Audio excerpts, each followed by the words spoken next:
Well, we continue with our look at the life and legacy of OR Tambo as we join in the centenary commemorations marking the birth of the late former ANC President.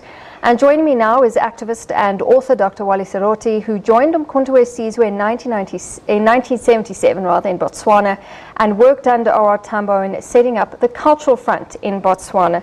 Welcome so much. Thank you for joining us. Natasha, thank you very much. Well, let's start with how you remember OR Tambo and how you met him. Well, as you said, I was in Botswana and we were organizing, preparing to complement what was already happening in Lusaka in the cultural front.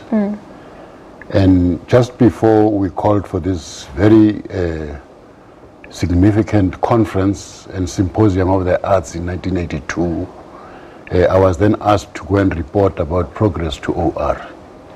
I went to Lusaka. Natasha, of course, you can imagine that I did not know what I was going to say to the President of the African National Congress. But there he was in what we then called the Revolutionary Council offices. I was in front of me and he took off his glasses and said, "Tell me about what you are doing." I gave him a full report. I don't know what I said. I was shaking and everything.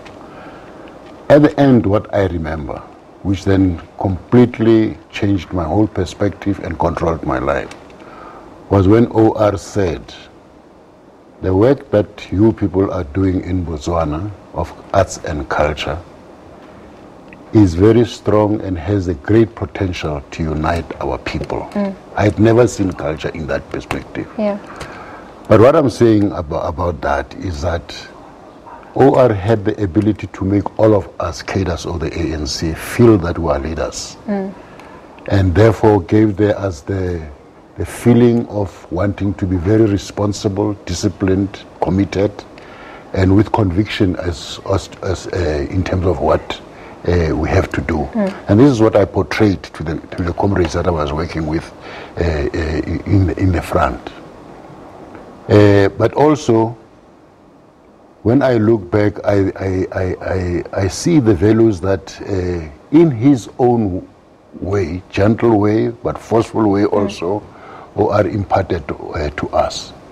The issue of consultation, being very close to the people, and consistently being able to listen, consult, followed by coming out of that with a consensus on how to move forward. Very important value systems, which I hope all of us who are ANC will never lose. We are not able to lose. The other very important thing is what I already said. How, when you are very close to the people, it is extremely important that you have at the back of your mind the question, what is it that we should do so that what we are doing now results in the unity of our people. Already that consciousness is a fight against apartheid, which was tearing our people apart. Not only black and white, it was causing tribalisms and all. So we had to have a very strong consciousness about that. But the other thing is, you know, I look at two conferences which OR presided over. The one in Morogoro. If you look at the state of the ANC at that point, it was torn apart. But at the end of the conference, OR comes out and says, intensify the armed struggle. So it went from a sort of moderate struggle to a more militant, active struggle. Not moderate, but what I'm saying is, again, here, I'm implying that OR was in touch with issues of the country. He wouldn't have said that to the world if he didn't know that they could intensify the struggle at that point, the armed struggle at that point. And was he wanting to use culture, arts and culture, and the underground movements of arts and culture as part of that struggle? Because at the time there were all these cultural boycotts. Yes. Well, eventually it meant that, although I'm not saying that about Morogoro, but it did mean We have to find a way to isolate the apartheid culture in the country, apartheid regime, apartheid efforts at dividing us. It had that implication. In order for us to be able to intensify the armed struggle, we'd have to be a united people. Yeah. We'd have to have people who are conscious, who have a consciousness of what the struggle means. And that's you see, for him to pronounce that to the world, almost giving an order. And within 7 years of that, when after the uprisings of 1976, the ANC receives all of these young people, and within 2 years of that, indeed, it wages concerted armed struggle inside the country. Now this is OR, you know.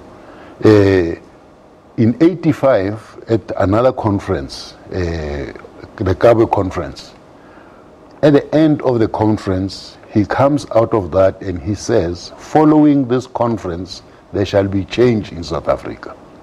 By 1995 years later, there is tremendous fundamental change in terms of how South Africa looks at itself. But if I bring OR to the current time, I am sure I speak on behalf of many of the veterans and stalwarts when I say that many times when we do things, at the back of our mind, we have OR in our mind. The ANC is in serious crisis at the present moment. Yeah. And therefore, the veterans and stalwarts have come and taken the front seat now to say, what is it that we should do to save our organization? What is it that we should do to return this organization to what OR was able to do and was able to articulate without doubt categorically. When he said intensify the struggle, the people intensify the struggle. When he says this conference will change circumstances of our country, indeed it happens. I think I speak on behalf of our people when I say, when we took the decisions as veterans and stalwarts to say that we are going to organize a national consultative conference, we are working very close to OR steps.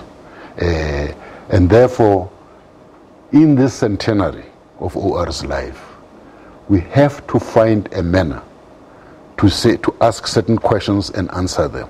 It is when we do what that national consultative conference happens that we say it is successful. So that we emulate ORs when we come out of that conference to say the African National Congress will gain its strength, will be very close to the people, will represent the people of South Africa. We have to find a way to emulate his instinct, his consciousness, his ability to read situations and to be able to change circumstances. And not let his memory be blackened. But I think that's a good note to leave on as we reflect the life and the legacy of OR Tambo. Wally Serote, thank you so much for joining us. Thank you for your time and sharing your memories. Dr. Wally Serote with us as we reflect on the life and legacy of OR Tambo.